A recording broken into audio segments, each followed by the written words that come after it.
Good evening, everyone. I want to thank you for coming to tonight's meeting. I would like to ask the clerk to announce the meeting and call the roll. Roll call: Maddox, Kane, Markley, Walters, Philbrook, Here. Walker, Townsend, Present. McKiernan, Here. Mugia, Holland. Here. We want to thank you all again for being here and thank Commissioner Townsend for calling in. This evening, the invocation is being given by Reverend Ron Marshall, the KCK Police Chaplain. I'd ask you to stand and remain standing for the invocation and for the Pledge of Allegiance. Let us pray. Gracious, most merciful God, we give you thanks for this day. We give you thanks for all the many blessings. We give you thanks for all that you do today, tomorrow, and always. Gracious God, we give you thanks for our elected officials here, and I ask that you give them discernment, the wisdom, and the knowledge that they need to conduct the business of this great county. Be with the people of this county, God, and watch over them and protect them and guide them. Be with us this evening and through everything that we do, and we ask all this in your most precious name. Amen.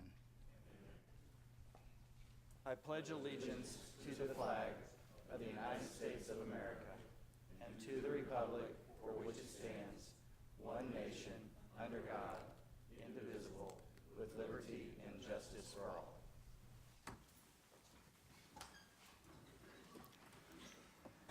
Thank you, Reverend Marshall, for being here tonight. We appreciate it.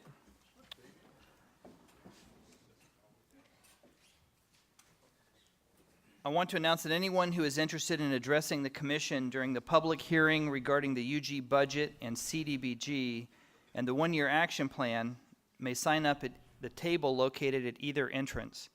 If you've not yet signed up, please do so now so that we can have you on the list, as we will call from that list for people to speak. Also want to let you know that your names will be called in the order of the sign-up sheets. So the clerk will handle that as we get closer to that. But as we move through the rest of the meeting, I wanted to make sure everyone had the opportunity to sign up before we move further. Ms. Cobbins, are there any revisions to tonight's agenda? Yes, Mr. Mayor, a blue sheet and a pink sheet has been distributed. Under the Commissioner's agenda, we have a corrected item. It's item number 1. The request should indicate that it's a request for designation as a delegate. Thank you. So noted. All right, our first order of business is the consent agenda. Does any member of the commission, staff, or citizen in attendance tonight wish to set aside an item on tonight's consent agenda? We'd invite you to step forward to the microphone, state your name and address for the record, and ask which item to set aside. Any item not set aside will be voted with a single vote on the consent agenda. Move to approve all items on consent. Second. Let the record show no one is moving to set an item aside. It is properly moved and seconded. Roll call. Roll call: Maddox, Aye.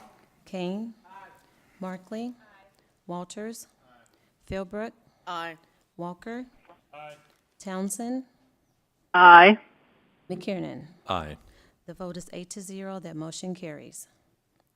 All right, that brings us now to our public hearing. We have 2 items under our public hearing agenda.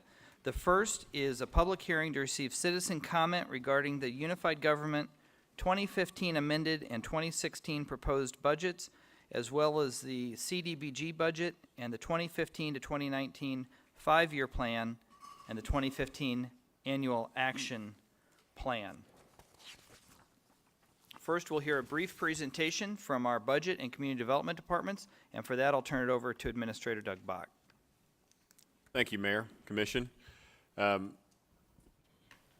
you see on the chart on the wall, the budget process is one where we've been quite involved. We really in the budget process in July for adoption there at the end of the month, 1st of August, and then we really start the process again in September because there are many items we've realized that throughout the course of a summer is we can't really vet through in a couple of weeks. So really when it comes time that we hit July, many of the key decisions about what we're doing on the budget have been made. Really the bigger decisions in the direction we're going are done by that point.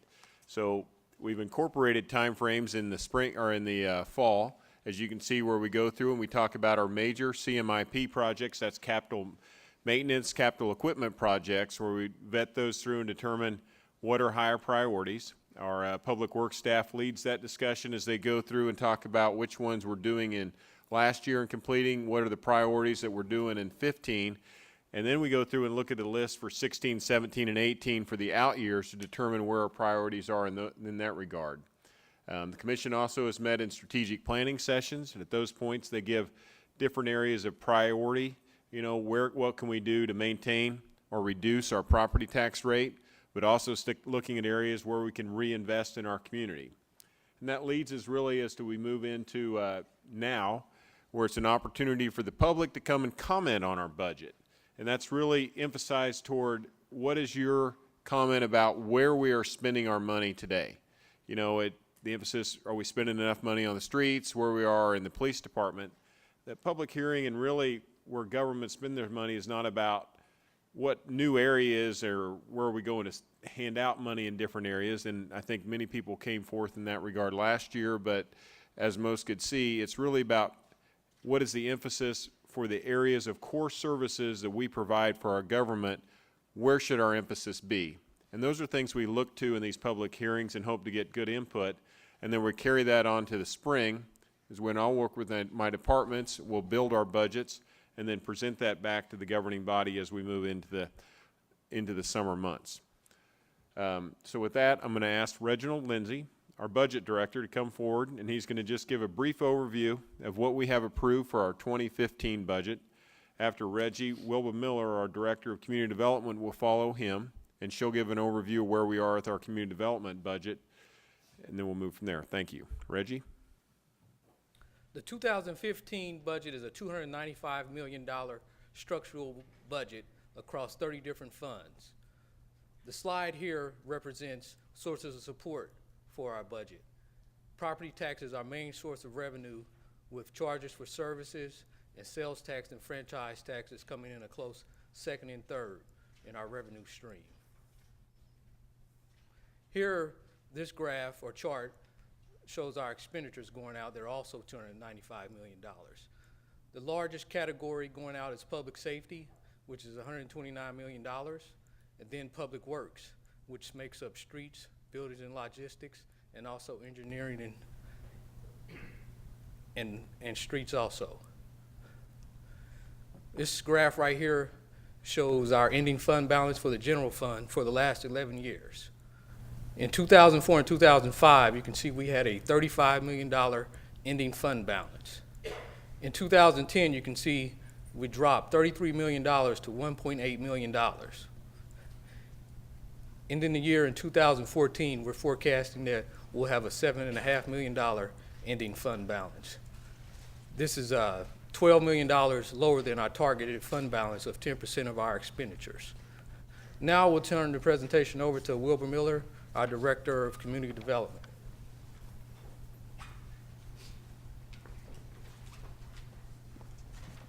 Good evening, Mayor, Commissioners, Mr. Bach, and visitors.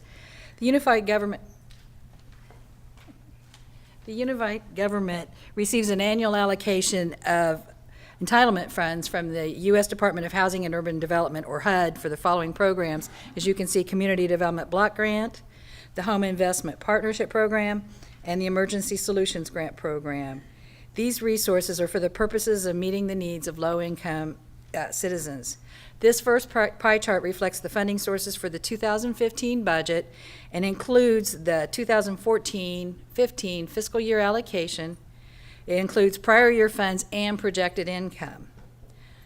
The pie chart, this pie chart shows the budget and the overall expenditures. You can see that the big one is housing programs and our home program, which also deals with housing.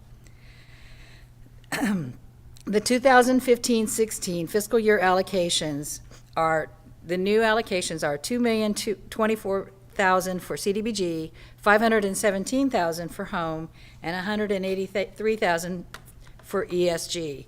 In order to receive these entitlement funds, we must submit a 5-year consolidated plan for fiscal years 2015 through 19 and an annual action plan for this year for 2015. This plan must include housing needs assistance, a market analysis for both affordable and special needs populations, and it also has to include a system to address homelessness, and priority needs of homeless persons and families.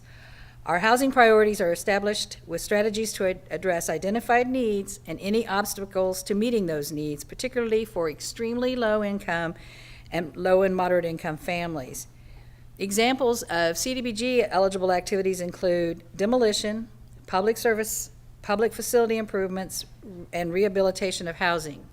Examples of home funds and their activities include down payment assistance and construction or rehab of affordable housing.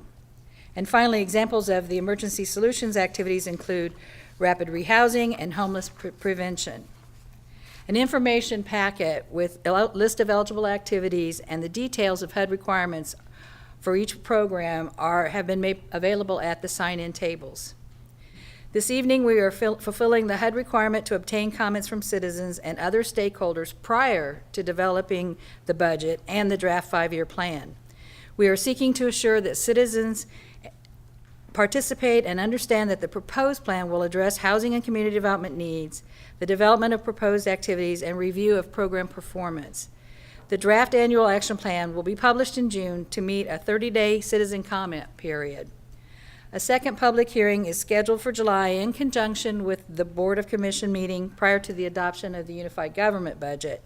A notice of that public hearing will be published in local newspapers such as the Echo, Call, the Globe, Dos Mundos, KC Hispanic News, as well as the UG News Source newsletter.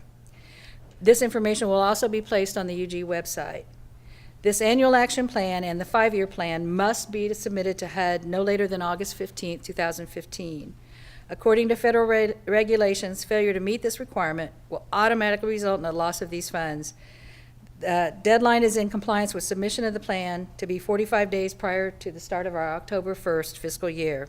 This includes my portion of the presentation.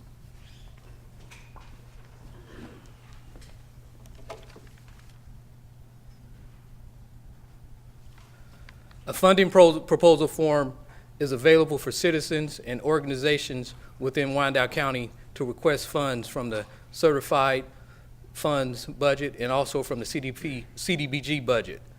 These proposals are due February 27th before noon. The form is available here at the meeting, and the form is also available online at wicokck.org, and also you can obtain a form from the budget office. I will turn it back over to Administrator Bach. Thank you, Mr. Lindsay, and thank you, Ms. Miller. That concludes our presentation, Mayor, and we would recommend at this time that you open it up for public comment. Thank you. Thank you. I'll now open up the public hearing. Before we take public comments, I'll ask Ms. Cobbins to read the statement in terms of how we handle our public hearings.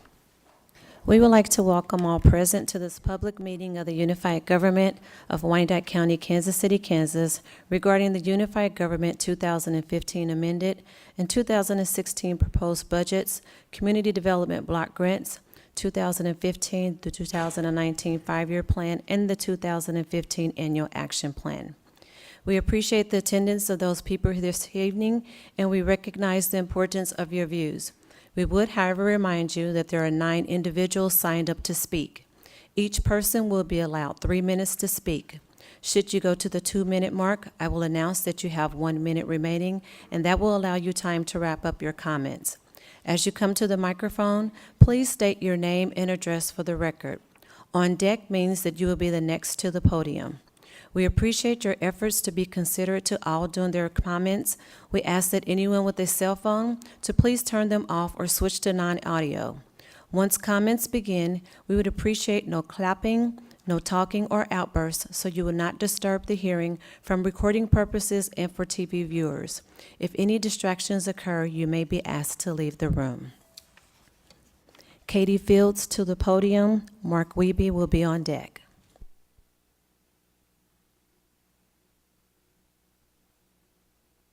Hi, folks. Thank you for this opportunity. Kate Fields with the Humane Society of Greater Kansas City.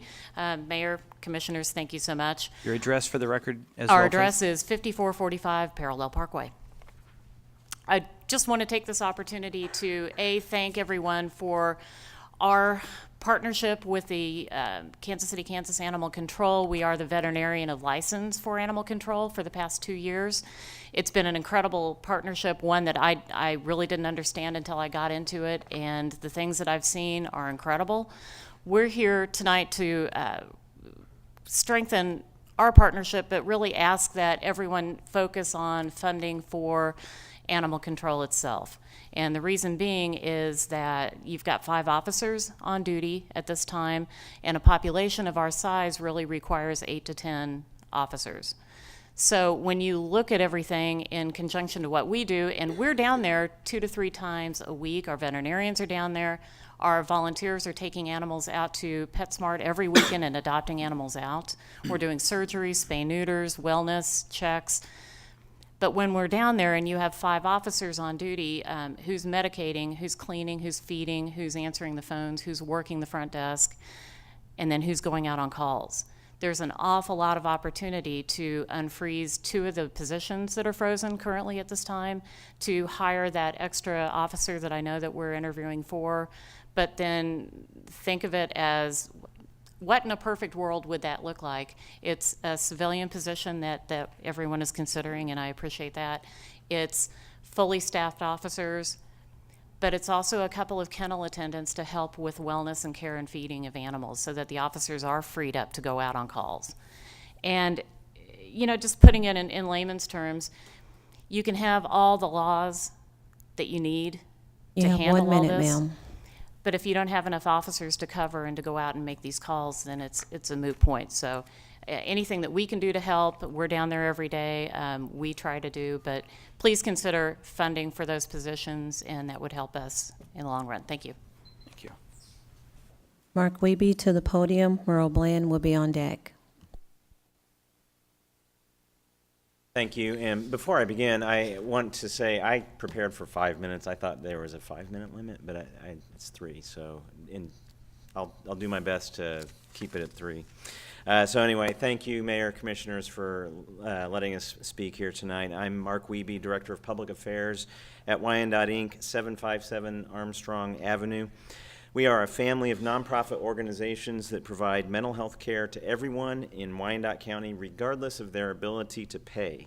I'm here tonight on behalf of our new CEO and President, Randy Kallstrom, who had a conflict in Topeka. He sends his regrets, but he does look forward to meeting each of you individually. For those not familiar with us, we're the county's designated mental health center, serving 10,000 people a year. That means that you, the unified government, have a contract with us to be the county's safety net mental health provider. We've been playing that role for more than 50 years, helping children, adolescents, families, and adults live with the mental health challenges they face and the poverty many live in. That poverty, as you know, is acute. Wyandotte County, for example, has the largest percentage of uninsured residents in the state, nearly 23%. Many find their way to us. So the safety net helps keep people with serious mental health challenges out of emergency rooms, state hospitals, and jails. The county, you all, help support that safety net through your mental health mill levy fund. Currently, Wyandotte Center receives $533,000 a year from that fund. It's a significant contribution, especially when you consider the state cuts that have come our way. So we thank you very much for investing in mental health. But we also want to ask you to consider increasing that investment. In 2008, consider the county's mental health mill fund stood at $637,000, roughly 20% more than what we receive today.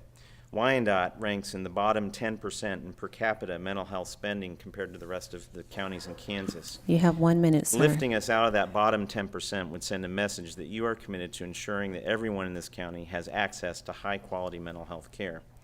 I want to give you some examples of things that we do in partnership with you that help bring real value to the unified government.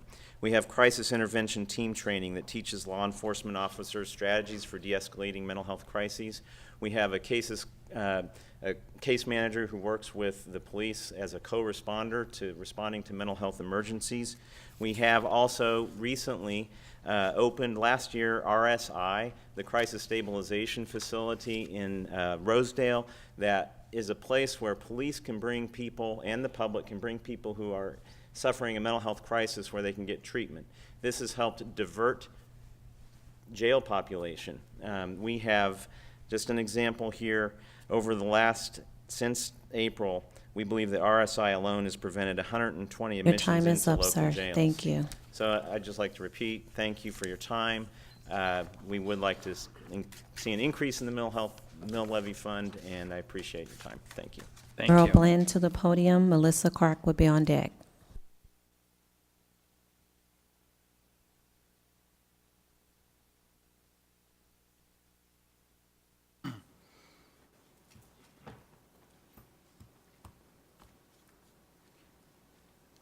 Mayor Holland, commissioners, staff, ladies and gentlemen, thank you for the opportunity to address the commission. I am Merle Bland. I live at 8311 Garfield Avenue. I'm here today representing Business West, which has about 80 members. Part of the Business West program of work for 2015 is visiting all units of government in Wyandotte County and urging all elected officials to hold the line on property taxes. First, I would commend the commissioners for holding the line on the 2015 budget. And Business West appreciates the commission's decision to continue waiving of sewer hookup and building fees for single-family housing. Last year, there were only 160 new single-family building permits issued in Wyandotte County. That is only half of what it should be based on population. Wyandotte County has about 8% of the area's population, but only about 4% of the new single-family housing permits. High property taxes discourage residential development. The commission needs to reduce property taxes when the STAR bonds are paid off for Village West in 2016. Business West would also suggest that all units of government meet and determine how cooperation can mean lower property taxes. We would suggest that business students from area universities provide objective studies of all governmental units and point out how money could be saved. There needs to be a serious effort in attracting young college graduates to Wyandotte County. I would propose inviting college juniors and seniors to Wyandotte County during spring break of 2016. Give them a tour of the county, feed them lunch with table hosts from the under 30 crowd, and then have a job fair in the afternoon. All of these efforts are aimed at rebuilding the middle class in Wyandotte County. You have 1 minute, sir. Thank you.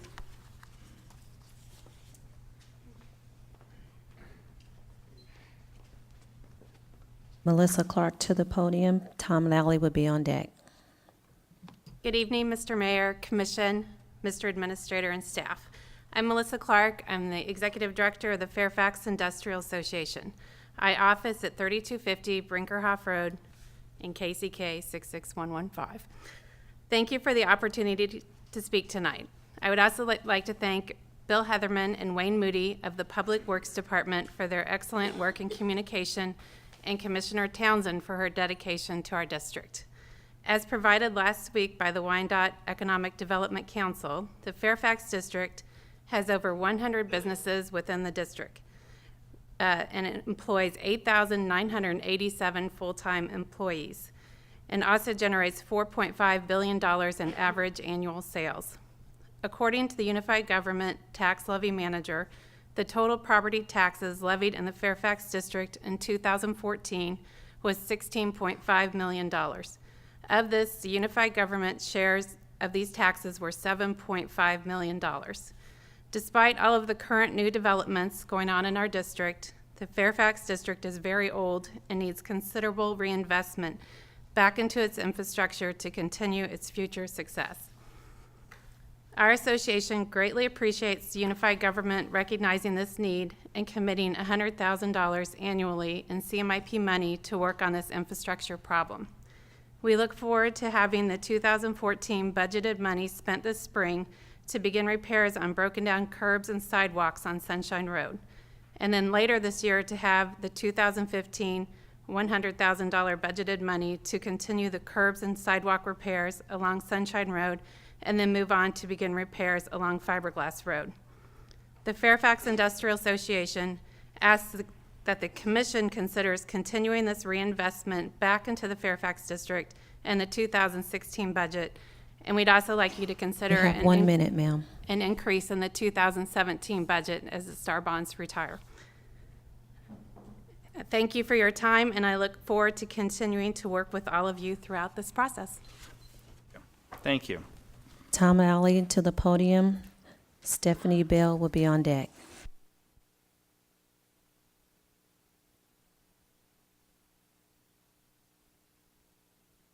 Good evening, Mr. Mayor and Commission, Mr. Bach, staff, and public. My name is Tom Lally. I'm President and CEO of Heartland Habitat for Humanity. Our office is at 155 South 18th Street, Suite 120 in Kansas City, Kansas.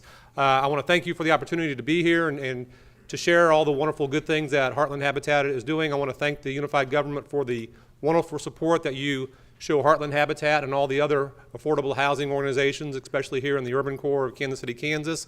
And I certainly want to advocate for continued, if not increased, support for all these services for affordable housing in the urban core.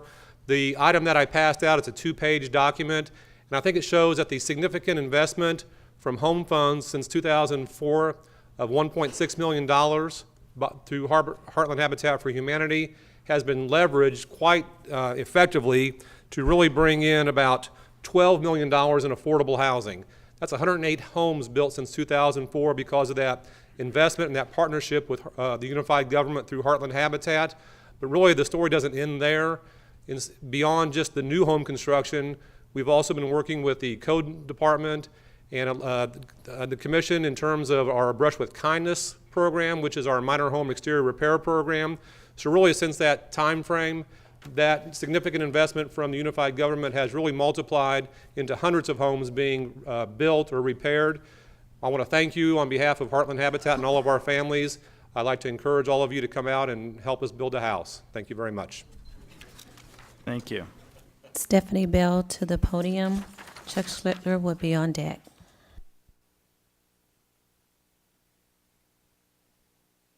Hello, hello, hello. Hi. Hi, everybody. I'm Stephanie. I live at 620 Sandusky Avenue, and that's my fiance Ross. He also lives there. So tonight I'm also representing KC Pet Project, as well as myself as a resident here in KCK. KC Pet Project is the Kansas City, Missouri Animal Shelter, and we're also the 3rd largest open admission no-kill facility in the United States, and one day I hope to be able to say that about KCK also. Really quickly, I'm just here to support an increase in the budget for animal control, kind of to echo the sentiments of the Humane Society of Greater Kansas City earlier. We really need some more money to go out and help protect these animals in the city. And just as those ladies said earlier, I think that a lot of the laws that we have in place here in KCK are well-intentioned, but we have no team to go execute these laws. So I'd like to speak to that and express support both as an organization but also personally as a resident.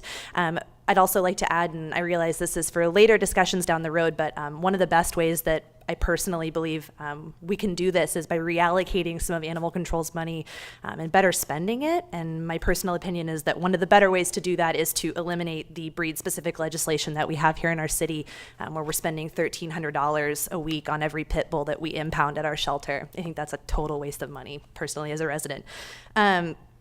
Also, I'd like to add that I'd really like to see an increase in animal control funding, because right now we have a lot of amazing outreach groups, people that are sitting in this audience who are going around our city and doing a lot of the work that we should be doing ourselves, taking dogs off chains, and knocking on doors, asking if owners would be willing to maybe consider giving their dogs fresh water, because we don't have sufficient animal control officers to be doing that job for us. And I don't know if anybody's ever knocked on a door and asked someone if they'd take a 25-pound tow chain off their pit bull, but it's a great feeling when the owner says yes, and we have something to provide them with. So I'd love to see animal control have the resources they need You have and 1 the minute, staff ma'am. that they need to do that job, so that these awesome people can continue to work in other underserved communities. Aside from that, one thing I did want to say, just as a resident, Ross and I just bought a home using home funding, so good work there. We really like it. It's awesome. All of our friends want to know when they will have an opportunity to buy one as well. And half of those friends would also like to bring their pit bulls here to this city. So you might consider opening that door to them as well, because it's been really cool. And you've got us. You hooked us in. And now we'd like to bring our friends. So I too support continuing the funding to home, because it's been a really good experience for us. Now we just need to help our pets. So thank you very much for your time. Thank you. Chuck Schlittler to the podium. Cheryl Brule will be on deck. Good evening, Mr. Mayor, Commissioners, Mr. Bach, administrators, and staff. I'm Chuck Slitler. I'm the Director of Downtown Shareholders and also work with the Self-Supported Municipal Improvement District, the SMID, in downtown KCK. I'm here to advocate for you to continue to consider downtown Kansas City, Kansas in your budget deliberations. $1.2 billion, that was the economic activity in our service area in 2013. That's 4th Street to 18th, basically Washington to Sandusky. $1.2 billion. That's a pretty decent figure. By every imaginable or significant category, crime is down. Douglas Sumner High School is in our district. The Children's Center is in our district. There are a lot of many positives about downtown KCK. The Feast online magazine today declared that we have the best 5 taco places in the metro. So we're moving up, folks, okay? My real letter, which is much longer than 3 minutes, I've submitted to the good clerk, and I will submit this to you via email tomorrow. But we encourage you to continue to support efforts to revitalize downtown, obviously particularly the Downtown Parkway District effort. We appreciate the vision expressed there. We appreciate the energy expended there. And in addition, one of the major projects we're involved in is trying to develop strategies to address homelessness and the unemployed as reflected by— You have 1 minute, sir. Thank you. Reflected by increasing numbers at the 7th and Nebraska location. We have a number of area partners, including commissioners who are involved in that, Wyandotte Incorporated, Mount Carmel, the KCK Police Department, and others that we're meeting with to develop strategies to address the needs of those people forming there. Your dollars help us do that work and lots of others. Contained in the letter are many other events and activities that we're about. We appreciate your support. We appreciate being an MBR, receiving those funds. Those help us get other funds because other funders look at how local government interacts with organizations such as ours. Thank you again for your vision, for your investment in downtown KCK. We look forward to continuing a good partnership. Thank you. Thank you. Cheryl Brule to the podium. Courtney Thomas, you're on deck.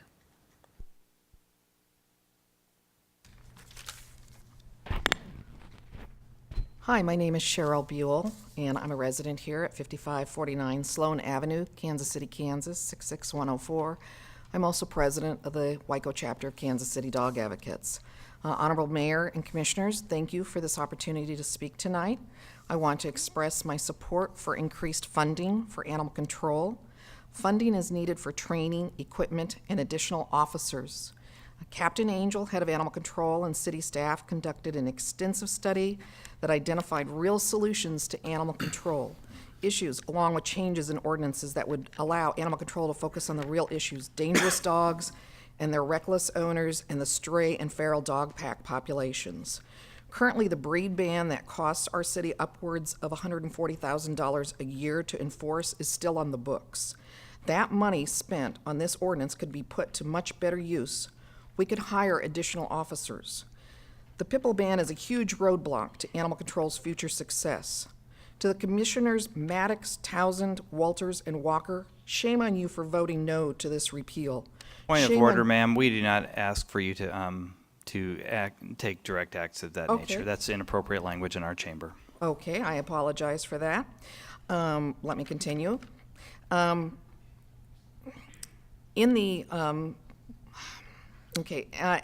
In animal control studies that they did, they had great findings. These were solutions.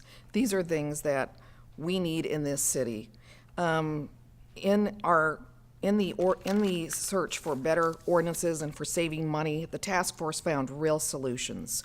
Along with Commissioner Philbrook, that task force looked at changing ordinances, crafted things, livable neighborhoods, healthy communities, Humane Society of Greater Kansas City, Professionals for a Safe and Humane Kansas City, the mayor's office, all participated in this task force and all agreed and supported funding animal control and solutions You have that 1 our minute, city ma'am. needs.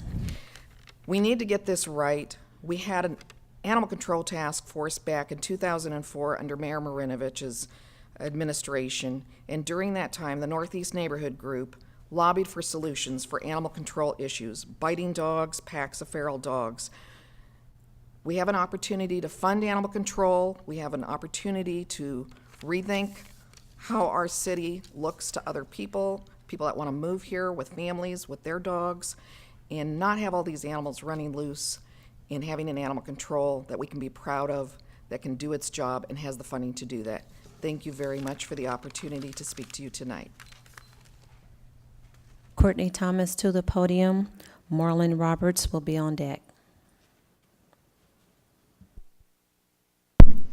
Good evening, Mayor and Commissioners. My name is Courtney Thomas, and I am the president of Great Plains SPCA. We're located in Merriam, Kansas, yet a majority of our population that we serve is from Kansas City, Kansas. We serve 35,000 animals every year. The Commission is to be applauded for its forward thinking on issues such as recent changes to animal control ordinances and the decision to bring in a civilian to manage animal control. These are tremendous steps in the right direction. In order to continue this trend of forward thinking and drive future successes, I implore the Commission to put together a task force to determine and recommend the appropriate budget allocations to adequately fund animal control. To achieve a safer community, one that draws new residents, businesses, and families, addressing the present inadequate funding for animal control must be a priority. For years, the department has been underfunded. As a result, public safety has been jeopardized, and animal control cannot adequately or efficiently perform its job. Officers are not provided with necessary training, and the pets, people, and the community as a whole suffer as a result. In addition, it's important to note that simply looking at the shelter's intake numbers on paper does not accurately represent the true issues at hand. On paper, these numbers appear to tell a story that perhaps the need isn't that significant. In 2013, the shelter impounded 1,272 animals, which represents a decrease of 46% in intakes when comparing to 2012, and a 59% decrease in intakes when comparing to 2009. Be not fooled, the community is not seeing fewer animals. The needs of those animals, their owners, and the citizens at large with animal concerns are simply not being met because of insufficient budget allocations, which force the department to limit the number of calls it responds to, deny animals from entering the shelter when it's full, and when space is tight, owners who should be held accountable for neglect or lack of compliance with current laws are given another chance when animals should be seized in many of those cases. I am confident that this is not how the Commission wants its community to be known for animal care and control. While the easy thing to do 1 minute, ma'am. is to blame animal control for not doing a good job, that's not the place the finger should be pointed. We as a city are failing animal control in its ability to function as our community deserves due to the continued inadequate funding. We need officers on the streets, educating pet owners, providing them with spay-neuter information, and making them more responsible, which eliminates the needs for pets to enter the shelter to begin with. For less than 1% of your total animal control budget, officers can receive training from the National Animal Control Association and equip them with better tools to keep our community safe. I ask that you unfreeze and fund the 2 animal control positions, and that the Commission continues to focus on ways to provide appropriate and adequate funding to the public safety initiative we refer to as animal control. At present, animal control makes up less than 1% of the total unified government's budget. Making an investment in your officers in this program is making a priceless investment in your community. Thank you. Marlon Roberts to the podium. Michelle Rivera will be on deck, and that's the last speaker. Good evening, and thank you, Mayor and Commissioner, for having us. My name is Marlon Roberts, and I'm the Pet Outreach Manager for Spay and Neuter Kansas City. I reside at 500 East 3rd Street in Kansas City, Missouri. We are a boots-on-ground, non-judgmental outreach program that promotes proper pet ownership, schedules spays and neuters, and distributes basic pet supplies such as dog food, straw, and tie-out to pets in need as a means to increase pet retention. I have several years of experience in animal welfare, NACA certification, and participated in several animal welfare conferences. Our program has, out of our own budget, reached out to help thousands of pet owners in KCK as a means of keeping that pet in their home and not ending up on the streets or in your shelters, or in your animal shelters, I'm sorry. The KCK Animal Control Department falls well below the recommended number of officers, and your officers have no formal training. In fact, I have more certified training through the National Animal Control Association than your officers. I remember in December when this room was packed full of people wanting to change for the people and pets in this community. And I'm here today asking you to support the comprehensive changes recommended to you by the Animal Control Oversight Committee, which include adequate funding and training for animal control officers and education for the public. Our organization can help with the education, and we'll be here for the families who need us most. But it is up to you to allocate the resources that your animal control department needs so that the work we and other animal organizations are doing in KCK to make a measurable impact on the families here. Respectfully, I ask that you give animal control the additional officers and training they need to protect the health, safety, and welfare of our community. Michelle Rivera to the podium. Good evening, Michelle Rivera, Director of Spay and Neuter Kansas City. Address is 1116 East 59th Street, Kansas City, Missouri, 64110. Spay and Neuter Kansas City is also a member of the Professionals for a Safe and Humane Kansas City Coalition, who has been working for 2 years now in making recommendations for model ordinances in your community. The International City and County Management Association recommends the city spend between $5 and $8 per capita on animal control. The Humane Society of the United States states the average is $8 per capita. Kansas City, Kansas is spending $4 per capita on animal control with a budget of $590,000. To spend the recommended minimum of $5 per capita, you would need to increase the budget to $750,000 or by $160,000. There's a growing concern of surplus of pets and roaming dogs and cats in your community. We support giving animal control the adequate funding necessary to achieve minimum recommendations by the experts. This is not just about animal welfare. It's about finding a solution to the animal issues and increase access to safe environment for your residents. Thank you.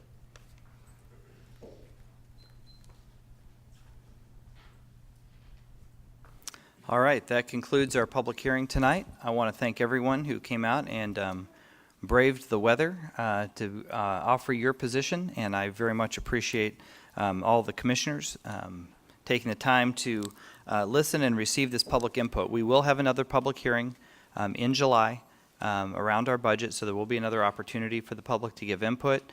We will also have numerous public meetings and workshops on our budget, all of which will be posted in advance, so anyone who is interested to come and to participate, or to watch, really, those meetings is welcome to do so. And of course, you're always welcome to contact myself or any of the commissioners if you have input during the process on your own. So we appreciate your coming out tonight, and we will now close the public hearing. We have a second public hearing, which is a joint ordinance resolution for the NRA plan, Neighborhood Revitalization Plan, and I'll turn that over to Mr. Bach for presentation. Thank you, Mayor. As commissioners are aware, the Neighborhood Revitalization Program is one that we work through every 3 years. It's a program that we work with all the taxing jurisdictions within the city to determine their interest in renewing the plan. We have found it to be a very successful plan over the years. Tonight I'll turn this over to Mr. Brockman with the Economic Development Department, who has interacted with all the jurisdictions in the last quarter of the year, to give a short presentation before we do the public hearing. Thank you. Good evening, Mayor, Commissioners, Mr. Bach. Every 3 years, we bring this back to the Commission for any proposed changes for approval of the new amendments. So tonight, we put together a brief presentation of some of those proposed changes, and then the dates and times that we went to present to the school districts. So just anybody in the audience that's not aware, a little background, there's 3 bullets to the NRA that I want to discuss, and the tax rebate program only allows a refund on the new incremental tax due to an improvement.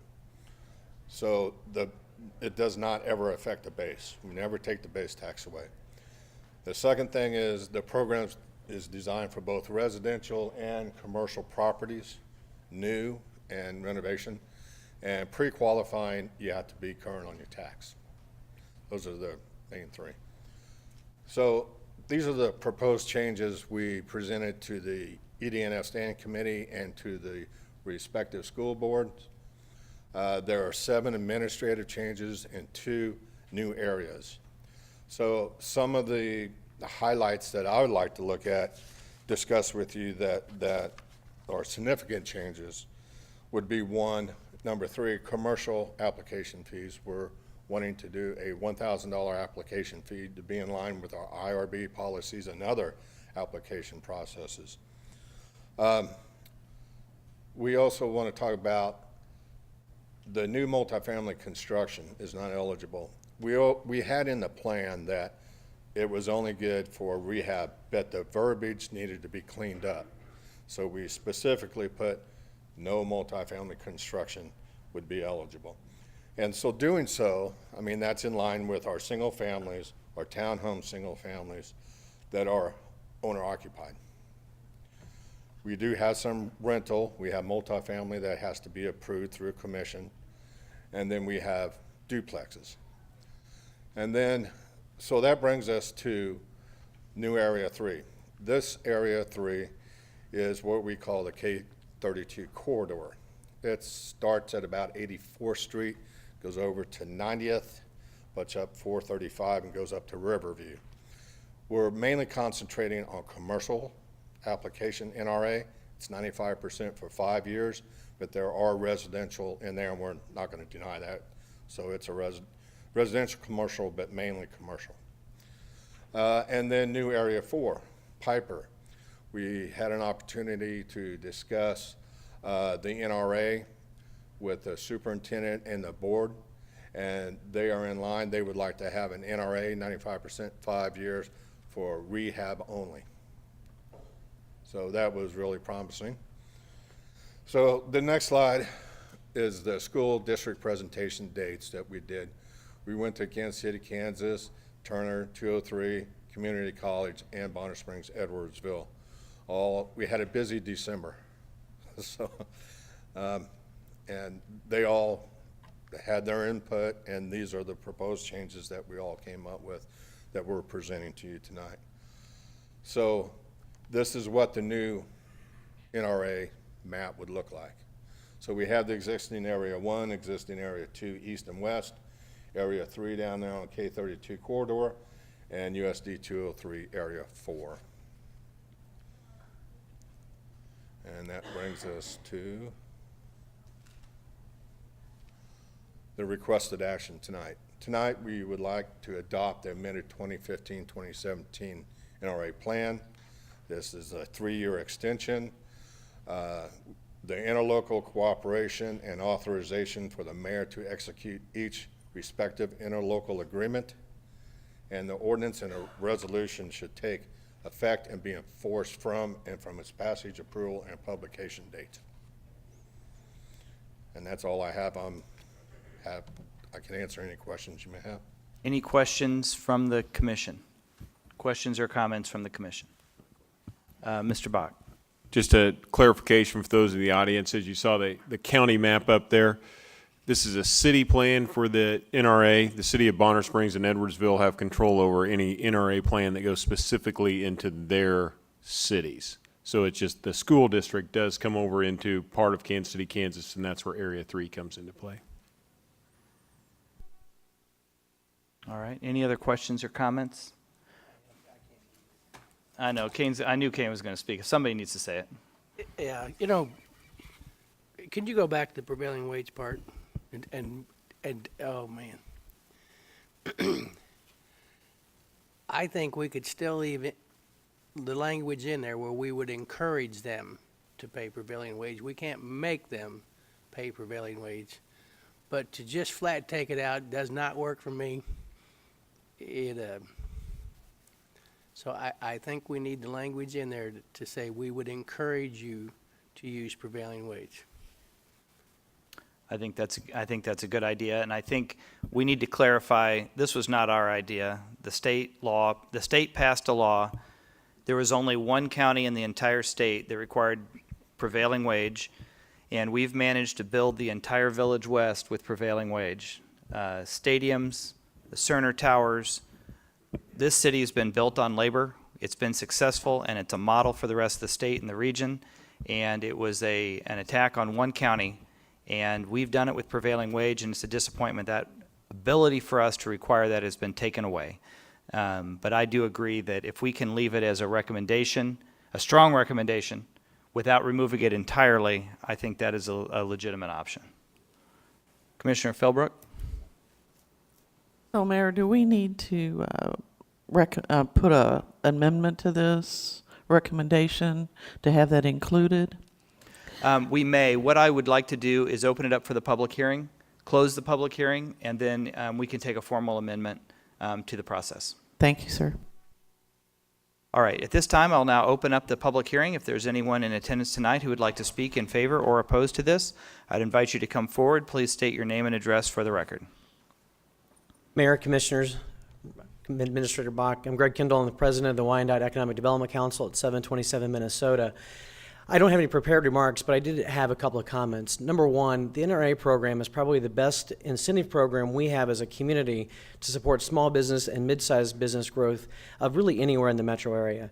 We get asked that question pretty regularly. Why do businesses relocate here? Why do they grow here? And frankly, it's because of this program. It is the best program for a project that is being built below $3 million to grow and make these things happen. All of you in the room, commissioners, know that we use this program on a daily basis. Of the 29 projects that were announced this past year, 24 of those were retention, expansion, renovation projects in your districts. 12 of those 24 used the NRA program successfully. And I would tell you that on a regular basis, we meet with the team that the NRA program is almost always at the core of that, if at all possible. The one recommendation that I might throw out, that I have not let the staff know that I was going to throw this out because it's just sort of been an idea that has come up more recently, and that is the idea of freezing the appraised values, the appraised base values during construction of these projects. We've had a number of situations come up, and a few of you will likely be receiving some calls shortly, that during the construction and renovation of these programs, the appraiser has been raising the value of those base values during construction, which then in many cases doubles the taxes during construction and causes us a lot of heartburn for the very projects and companies that are in your districts that we're trying to grow. We believe that the real value of this program is to increase investment in renovation and in the community, and we know everyone agrees with that, but there's this loophole in the program that allows those taxes to be increased during the construction process that then causes us a lot of calls from that client that we work so closely with your team to bring into the community and to grow. So I just have a little bit of heartburn over that one little issue, and if you all could see it, to create an amendment to this program to freeze those taxes during construction, that would, I think, make it a more customer service friendly program. Thank you. Is there anyone else who would like to speak for or against this program? All right. Well. Okay. With that, we will close the public hearing and open it up for conversation. Do you want? Would you like to respond to Mr. Moore on our legal team? Yes. With respect to the prevailing wage, the request for the commission tonight is to adopt a proposed ordinance resolution. It's a joint ordinance resolution because it's a resolution for the county side and an ordinance for the city side. And what that does is it authorizes the adoption of the plan and to enter into interlocal agreements with the other taxing entities. Those interlocal agreements are only effective once they're approved by the Attorney General, so that has to go to the Attorney General to be approved. Rather than just making a motion with the prevailing wage requirements contained in the plan itself. And so I would suggest that the motion is that the legal department review the strongest application we can of prevailing wage and include that in the plan, with the understanding that it has to be approved by the interlocal agreements have to be approved by the Attorney General. Is that fair? I would also, if that's acceptable, Mr. Kane, we will move forward in that respect. I would also say if we're going to do a freezing of the taxes during construction, what I'd like to suggest is that we go ahead and adopt the plan as written. We can amend this plan at any time. Is that right? Yes. And I think that would give us time for our legal team to explore how we make that happen, because that's kind of a sticky wicket, and we need to get it right. And I don't think we can do that by amendment tonight. But if we want to commit to looking into that, I think we can direct staff to look into how that might work, and then we can vet that out fully. And if we can, as quickly as possible, move that forward, if it works out, that we come to a consensus around it and it's the right thing to do, then we could amend the plan with that idea. So we will, Commissioner Walters. Regarding the freezing of the appraisal, I would suggest we put a time limit on that, and if it's a $2 or $3 million project, I would think it could be a 1-year maximum freeze. So I'd like that to be considered by staff. Mr. Bach, your microphone's. And just to go with from where you are with that, if we can work on that freezing program in the future to bring it back, and maybe we kind of have to work a major change like that the same way we did with all the others. We'd kind of need to vet it through, bring it back to standing committee, see if that's what we want. Then we're going to have to revisit it with the entire list of school districts. So I certainly support, Mayor, your recommendation to move forward with what we have tonight so we can get our 2015 program on the books, because we do have residential and commercial developments that will want to use this plan. It will take us a couple of months to do an amendment, just because it takes that much time to get back before them. And it may be as simple as a phone call to the superintendents of school districts, but they'll still have to put it on their boards and get that and see whether there's any major objection to it. I don't see that there would be, but it would be something they'll have to discuss. Okay. All right. I don't see any other comments at this time. Is it our legal staff's opinion that we can take a single vote to adopt this? It is a single vote. Second. It has been moved and seconded. Roll call. Roll call, Maddox. Aye. Kane. Markley. Walters. Philbrook. Aye. Walker. Townsend. Aye. McKiernan. Aye. The vote is 8-0. That motion carries. All right, that brings us to the Commissioner's agenda. We have an item that's actually two items. First, a request by Commissioner Maddox to be designated as the Unified Government's voting delegate to the National League of Cities in Washington, D.C. Next month. Is there a motion? Second. It has been moved and seconded. Roll call. Roll call, Maddox. Aye. Kane. Markley. Walters. Philbrook. Aye. Walker. Townsend. Aye. Kiernan. Aye. The vote is 8-0. That motion carries. My understanding is once we designate him the delegate, we are also approving the travel. Is that right? I don't think we need a separate motion. It would not make much sense otherwise. Okay, that concludes our agenda as the Board of Commissioners. We are adjourned. We are now reconvened as the Land Bank Board of Trustees. The items before us are all on consent agenda. Second. If anyone would like to remove an item, come forward. Let the record show no one is, I don't think many are left to come forward, but if they were, they have not. It is properly moved and seconded. Roll call. Roll call, Maddox. Aye.